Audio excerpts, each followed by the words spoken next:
Hi, my name's FLORA. I am a personal shopper and home organisation consultant. A lot of people ask me why I got into personal shopping. The answer is it gives me so much satisfaction when people tell me how much stress I've taken out of their day after we have cleared out, organised and created a capsule wardrobe for them. My goal is for you never to have another "I have nothing to wear" day. People come to me for a variety of reasons, either because they have a busy career that doesn't allow them much free time, or simply because they find shopping extremely overwhelming. By this I mean the kind of person that goes shopping and comes back with nothing, or comes back with multiple bags only to find that they either return them at a later date or never wear them. In my opinion, a personal shopper should help you find your own style and make it a positive experience at the same time. I can help you navigate the stores and create a capsule wardrobe that works well for your lifestyle. Style to me is about wearing clothes that make you feel good and make you feel confident at the same time. So I would say my top 5 fashion tips would start with this. Number 1, only show one body part at a time. By this I mean be strategic about it. It is much more sexy to leave some mystery. Number 2 tip would be to add colour and new trends with accessories. For example, I would suggest a skinny leopard print belt. You could use this to jazz up a simple black dress, or at the other extreme, you could add one to a white jean and white t-shirt combo to add a little sophistication to your outfit. So my number 3 tip would be to filter trends based on what suits your body type. For example, if you are petite and curvy, I would strongly recommend you avoid long maxi dresses, even if you love them. Fashion tip number 4, only buy a bargain because you love it, not because it's $39. So my 5th and final top fashion tip is to make sure that you have a basic capsule wardrobe. For me, number 1 would be jeans. You must have a really well-fitted pair of jeans, ones that work with low boots, ones that tuck into boots, and ones that work with flats. Absolutely essential. Number 2 would be a well-fitted white shirt. These are useful for a multitude of occasions, from a work event to wearing with jeans. Everybody should own a well-fitted white shirt. The next one would be the little black dress. If you don't have one, you absolutely should, and it should be of the highest quality possible. You absolutely should pair this with either black pumps, but you should also own new pumps, as these make everybody's legs look longer and leaner. The last white one I'd like to finish with are black fitted pants.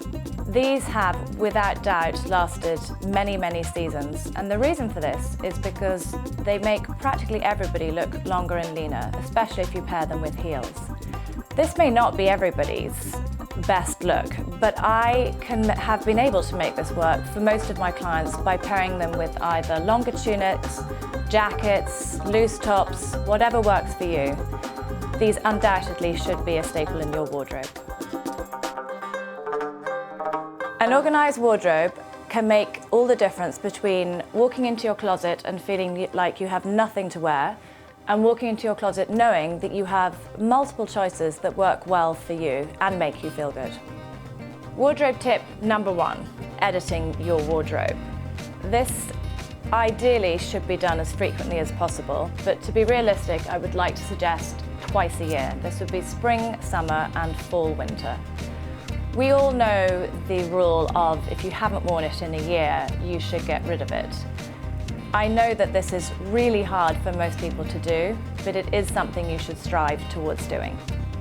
So my second wardrobe tip concerns shoes and boots.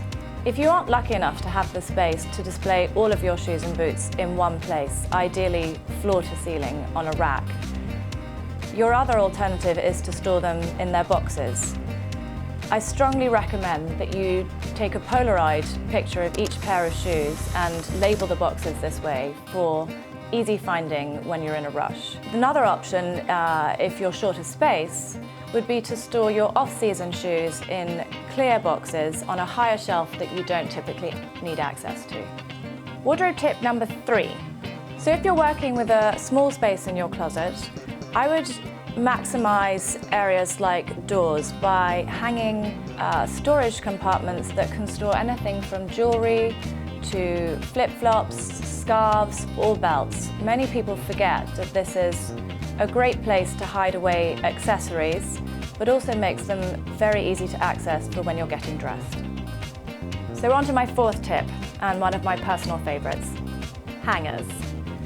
May seem an obvious to some people, but actually changing your hangers to all be the same can make a big difference. The reasons for this are, 1, these particular hangers are made of felt, so nothing falls off them like they do a wooden or a plastic hanger.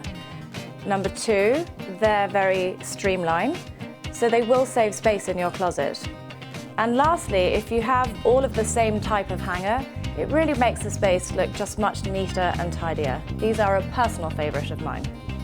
And my last wardrobe tip, number 5, organize your clothes by category. By this, I obviously mean hanging your tops by long sleeve, short sleeve, possibly dressy tops, non-dressy, maybe even separating out your working wardrobe. I also like to take this one step further by adding label dividers on your hanging rail, like these. I personally like to subdivide my jeans. Yes, I love jeans. So I divide them by skinny jeans, colored jeans, dressy jeans. I find it really helps me to subdivide my jeans with these labels, as I can find things so much more quickly when I'm getting dressed in the morning. So there you have it, my top 5 fashion tips and my top 5 wardrobe tips. I hope they've been helpful.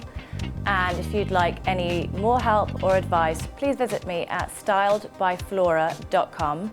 Let's get shopping.